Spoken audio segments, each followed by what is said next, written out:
All right, my friends, welcome back to the channel. Wanted to follow up with my last video where I talked about the future of cryptocurrency and some of the more exciting things that I hope we see out of it, which hopefully can help reshape some of government, some of these three-letter agencies and some of the things that we're seeing right now. But I wanted to talk about the other end of it, which is that if you do find yourself as a community token creator, community creator, on the other end of it, getting the brunt and the full force of the US government and three-letter agencies, well, let's talk about that. We have to start at the very beginning, which is literally what I call the first boss. The gateway into the extortion begins with the SEC. The SEC was started after the Great Depression, which is like, what, 85 years? Yep, 85 years. And their mission is to protect investors, maintaining fair, orderly, and effective markets, and facilitating capital formation. Their definition of protecting investors and like literally everybody else's must be really, really different, because the SEC usually sits on its hands and pulls the trigger way too late on subpoenas, on actions, on forwarding, suggesting criminal actions by the DOJ, FBI, etc. It's usually like the biggest scammer scamming gets away with it way longer than the legitimate thing that maybe they just don't like, or who knows what it is. But for far too long now, these three-letter agencies seem to be just kind of like the Wild Wild West, like doing whatever they want. And there's a ton of projects. Like, what blows my mind about the SEC is there's so many crypto projects that they've just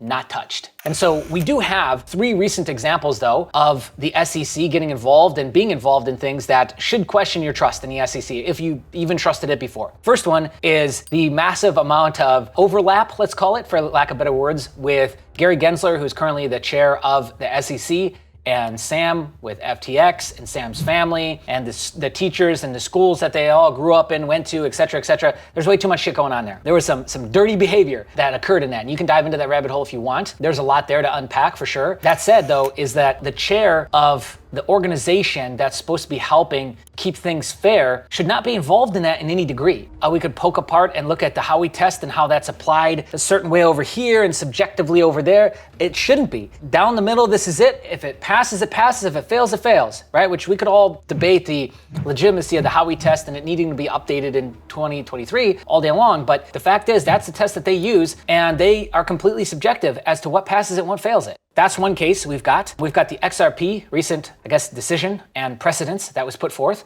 which, I mean, what even was it? It isn't a security, but it is a security. They're okay, but they're not okay. Like, I still don't get it, guys. All I know, though, is that for the most part, they won. They won because they weren't guilty and there wasn't judgment put against them, and there isn't further judgments or passing off of criminal cases being passed down to the DOJ or FBI, which is usually what happens with the SEC. If it is somebody bad or something bad, that's what you see next. Then we got the Coinbase situation, which it came out today. Brian Anderson talked about the fact that he had no choice but to go to court because what they asked him to do was delist everything except Bitcoin. That tells you like what they're really trying to get and what the end goal is that they're trying to reach here. First off, they are going to protect their own product. And what's their product? The United States dollar, and now the upcoming central bank digital currency. I think the Fed now probably slides in there higher, and all those stack way above Bitcoin and whatever community coin you decide to come up with, or Joe Schmo decides to come up with. Like, we're way down here with those, and up at the top, the big dogs that they are 100% focused on is those three right there. The fiat, central bank digital currency, probably the Fed Now coin. Okay, there might be a few others, but those are the three off the top of my head. They're gonna defend, lie, cheat, steal to protect those things as much as possible. Again, a three-letter agency that is supposed to protect the people should not be doing this. I feel like they've gotten really far out of line with what they're doing. What's interesting about it, though, is the reason why I say it's like the entry-level boss is because, man, the minute you're tagged with a subpoena to go, and somebody's got to sit down with the SEC. First off, do not avoid this. I'm not a lawyer. This isn't legal advice, but just don't. Because to get a default judgment against you on anything is the worst thing that you could do. That's what they're banking on. They're banking on two things. One, they default judgment against you. Two, you or somebody actually does show up. They're hoping you show up. And maybe that's when there's other three-letter agencies waiting that also have open investigations, and they handcuff you right outside the courtroom, or after you've shown up, something else happens. This usually is the start of the windfall of you being trapped by the man in the system, okay? The matrix, whatever you want to call it. And it's because like the SEC is really like the lapdog, the sniffer that goes out and creates a lot of this to then bring work and money home to Papa. And Papa is the other three-letter agencies, which at the end of the day just all rolls into the government. The SEC, no matter what, you're gonna pay. You're gonna pay with lawyer fees, court fees, but then also too, if you're found guilty at the end, or if there's some sort of judgment against you, a lot of times it's just financial. It's like a extortion, bribe, something like that. Then it starts to call into question like, well, how is this being applied? And we could go back in history and look if you wanted to. I don't really care to, because there's enough of these that I remember through my life with things even like, Neutral Life, the MLM. them. And a lot of MLMs in general are usually targeted by the SEC as a pyramid scheme. Well, there's so much shit that's a pyramid scheme, man. Like everything's a pyramid scheme. Do we need to redefine this, or why are we so subjective against what is and isn't a pyramid scheme, right? Like I know a lot of stuff on Wall Street, a lot of financial products, they strike me as pyramid schemey because, you need fresh blood in to pay off the earlier people, then take my money out. I mean, we could even compare roughly Series A, B funding rounds to this. Right? They're paying off the earlier people. They're paying off the earlier investors that supported this project and gave it money financially, right? And so like if the SEC were to step in between rounds, or something catastrophic like that were to happen in between rounds, the next round loses, do they not? So how is that not the same? Because when they come in and subpoena a project, like for the most part, it's not so much anymore, it's dead. So I remember in like 2016, 2017, when they were first starting to do this, like you might as well pack it up, man, get out of here. And there was stuff getting subpoenaed in 2017, they weren't even US residents.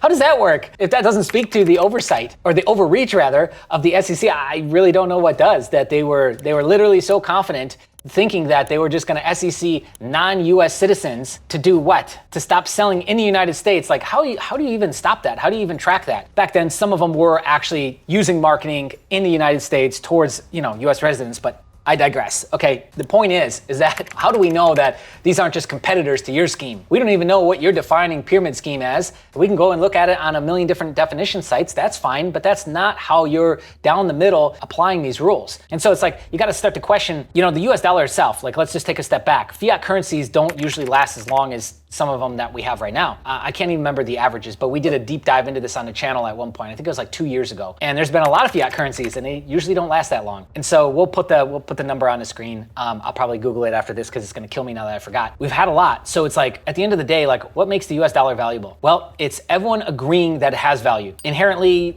subjectively, subconsciously, however, whatever level you wanna look at it as, we've all agreed on multiple levels that this has value, correct? So then we are able to exchange value together and pay for goods and services in exchange for these fiat bucks, these fake bucks. There is nothing behind the dollar. There is no intrinsic value there. There is nothing. It means nothing. It is worthless paper. Are these just competitors that are doing it better than you? Are you just mad at them? Why is it that this, in your eyes, is a pyramid scheme when the whole system that you've created is the same thing, essentially? That's always been weird to me. It's just like, I just feel like people they box themselves into this way too deep, because you always see when something gets attacked that's a pyramid scheme that a bunch of people didn't like. Well, of course it was, because they didn't like it. So it's like your bias is really clouding your judgment on that one. And we see that all the time happening. Coins that get attacked, whether it's hacked or attacked by now government agencies, it's like, yeah, of course it's a scam. Of course it's a scheme. In that case, then every single cryptocurrency is the same. It's because they're literally created the same. I mean, yeah, they would fit into that box almost 99% of them, 100% of them. That doesn't make sense either. So it's just kind of funny to see like these different, this cognitive dissonance that occurs, the different behaviors and biases that start to creep out. But to wrap up here is the SEC, I think it's really starting to lose a lot of its steam and momentum. The Gary Gensler thing was a bombshell to have released. And then on top of that, the XRP stuff, the Coinbase stuff, and now you have more and more communities and people standing up to fight them. I think this is good overall because I think they're way out of line. So I want to see more communities step up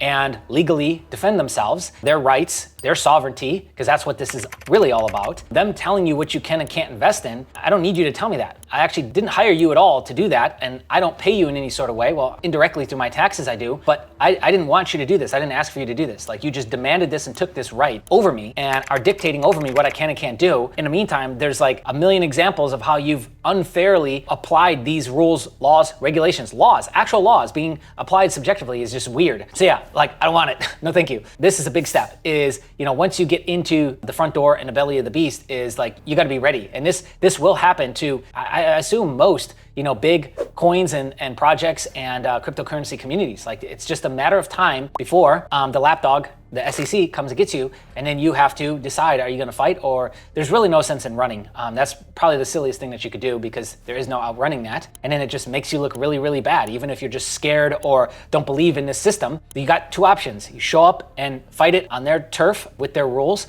or you become an expert on United States code, UCC law overnight, and you start figuring out how you can relinquish citizenship and all the other layers of getting your sovereignty back, redeclaring yourself, whatever that might be. That's a deep rabbit rabbit hole, and that takes a lot of time though. So anyways, my point is that if you're gonna go through with building a community, you're gonna have to just expect this to happen. But I'd also love to hear from you. What are your thoughts on the SEC? Did you ever have confidence in them? Has that been shaken? Are you starting to see them differently? I'd love to hear your thoughts on that in the comments below. Thanks for watching. We'll catch you in the next one.